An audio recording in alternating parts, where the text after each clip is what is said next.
Assalamualaikum warahmatullahi wabarakatuh. Halo semuanya, kami dari kelompok 4 Gizi Kesehatan Masyarakat Pesisir Fakultas Kesehatan Masyarakat Universitas Diponegoro.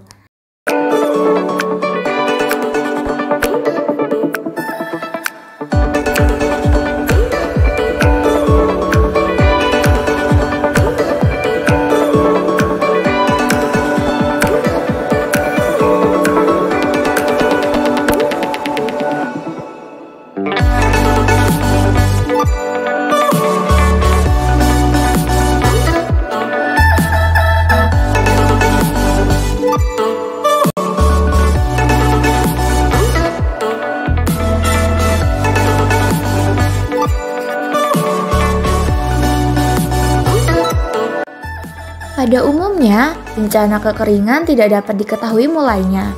Namun, dapat dikatakan bahwa kekeringan sering terjadi saat air yang ada sudah tidak lagi mencukupi untuk kebutuhan sehari-hari. Bencana kekeringan merupakan kejadian bencana yang terjadi secara perlahan tanpa disadari. Kurangnya pasokan air yang berkepanjangan menyebabkan turunnya muka air tanah, sungai, dan danau, serta berkurangnya kelengasan tanah yang mengakibatkan tumbuhan menjadi layu, sehingga produksi pangan akan menurun. Kekeringan tidak hanya disebabkan oleh kurangnya curah hujan saja, tetapi ada beberapa faktor lain yang berpengaruh. Antara lain, ada faktor meteorologi, faktor hidrologi, faktor agronomi, faktor penegakan hukum, dan faktor sosial ekonomi. Kejadian iklim ekstrim yang menimbulkan bencana hidrometeorologi seperti banjir dan kekeringan di wilayah Indonesia dipengaruhi oleh kejadian ENSO, El Niño Southern Oscillation. Gangguan ENSO di Pulau Jawa merupakan yang terbesar karena Pulau Jawa merupakan pusat wilayah mononsal Asia Australia. Wilayah Jawa Barat merupakan salah satu wilayah Pulau Jawa yang sering mengalami kekeringan saat fenomena El Niño terjadi. Akibatnya, ketahanan pangan wilayah setempat akan terancam. Bila kekeringan melanda, banyak lahan pertanian yang mengalami gagal panen dan tidak bisa dijual atau dikonsumsi. Kabupaten Bekasi yang merupakan salah satu kabupaten yang berdekatan dengan DKI Jakarta, kondisinya demikian memberikan dampak tersendiri terhadap perkembangan sosial ekonomi dan jumlah penduduk. Pada akhirnya, kondisi ini akan mempengaruhi peningkatan konsumsi dan kebutuhan air bersih di Kabupaten Bekasi. Pertanian mempunyai posisi strategis sebagai ketahanan pangan masyarakat yang memiliki ciri agraris. Sejak lama, Kabupaten Bekasi dikenal sebagai salah satu daerah penghasil padi terbesar di Jawa Barat. Selain dapat memenuhi kebutuhan pangan di wilayahnya, Bekasi juga dapat memenuhi kebutuhan beras di daerah sekitar seperti DKI Jakarta, Jawa Tengah, dan Jawa Timur.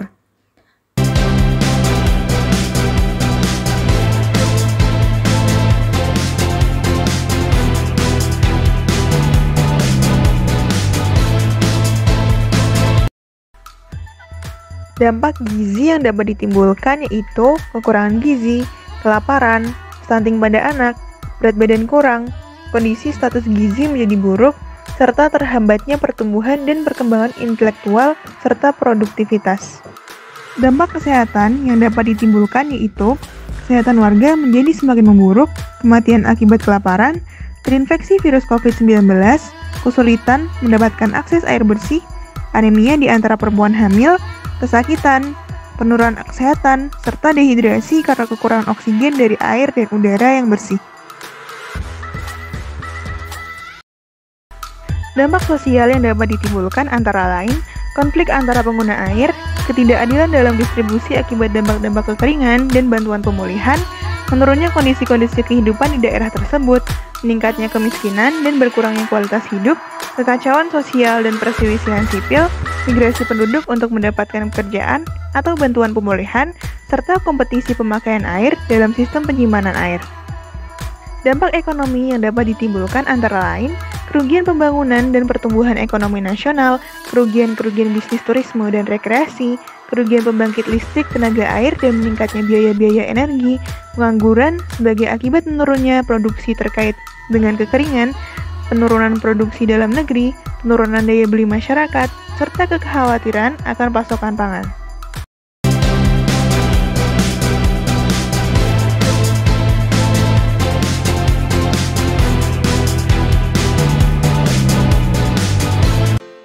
Perlunya peningkatan pendapatan petani agar mampu mencapai tingkat konsumsi mereka sesuai dengan skor PPH. Dalam rangka mendukung peningkatan pendapatan petani ini, aspek pengembangan agribisnis terutama komoditas non-pangan sangat penting untuk dikembangkan dengan pendekatan kewilayahan terpadu. Pendekatan ini akan meningkatkan kelayakan dalam pengembangan skala ekonomi sehingga akan lebih meningkatkan efisiensi dan nilai tambah serta mendukung pembangunan pedesaan dan perekonomian daerah. Pemberdayaan dan peningkatan sumber daya manusia melalui pelatihan, pendampingan, dan peningkatan akses untuk pengembangan kerjasama partisipasi inklusif, kapasitas individu, kapasitas kelembagaan masyarakat, sosial dan ekonomi, yang mana nantinya dapat meningkatkan kemampuan petani untuk dapat menghasilkan komoditas yang berdaya saing tinggi. Pemberdayaan dilakukan melalui rumah tangga dan masyarakat agar nantinya mampu menolong dirinya sendiri dalam mewujudkan ketahanan pangan dan mengatasi masalah-masalah pangan yang dihadapi. Peningkatan bantuan pangan kepada keluarga miskin atau rawan pangan melalui pendistribusian bantuan pangan atau pangan bersubsidi, peningkatan pengawasan mutu dan keamanan pangan, dan pengembangan sistem antisipasi dini terhadap kerawanan pangan. Antisipasi dini dapat dilakukan dengan penyediaan cadangan pangan yang cukup, penataan kembali sistem logistik, serta mengurangi pemborosan pangan. Ketahanan pangan terganggu di wilayah tersebut dikarenakan kekeringan yang melanda sehingga perlu dilakukan upaya optimalisasi lahan pertanian, irigasi, dan rawa dengan didukung partisipasi masyarakat. Optimalisasi dapat dilakukan dengan pengenalan teknik-teknik pertanian terbaru maupun penyediaan sarana prasarana pertanian. Selain itu, perlu penyesuaian dalam proses usaha tani pangan seperti penyesuaian waktu tanam, pola tanam, penggunaan varietas yang lebih tahan terhadap cekaman iklim, terutama saat musim kemarau, dan pengelolaan air secara efisien. Misalnya, penerapan sistem pertanaman tumpang sari dan tumpang gilir yang didasarkan pada kebutuhan air setiap tanaman. Penggunaan pemecah angin, windbreak, untuk mengurangi kecepatan angin sehingga menurunkan kehilangan air melalui evapotranspirasi dari permukaan tanah dan tanaman. Pemenuhan pangan suatu negara harus terpenuhi demi terjaganya ketahanan pangan. Namun, tidak menutup kemungkinan suatu negara masih mengalami kerawanan pangan. Hal tersebut bisa terjadi karena berbagai faktor. Salah satunya yaitu faktor sosial. Faktor sosial yang mempengaruhi ketahanan pangan yaitu berawal dari adanya bencana kekeringan yang memberikan dampak pada pendapatan petani dan berdampak kemiskinan. Terjadinya konflik antar petani, bermigrasi, dan alih profesi. Selain itu, faktor tersebut dapat memberikan dampak di bidang kesehatan, ekonomi, dan gizi bagi masyarakat yang terdampak kerawanan pangan. Maka dari itu, upaya yang dapat dilakukan untuk mengatasi hal tersebut yaitu peningkatan upah pendapatan petani, pemberdayaan dan peningkatan SDM kepada petani seperti pelatihan, pengenalan teknik-teknik pertanian terbaru, maupun penyediaan sarana prasarana pertanian di kala bencana kekeringan, dan peningkatan bantuan pangan pada keluarga rawan pangan.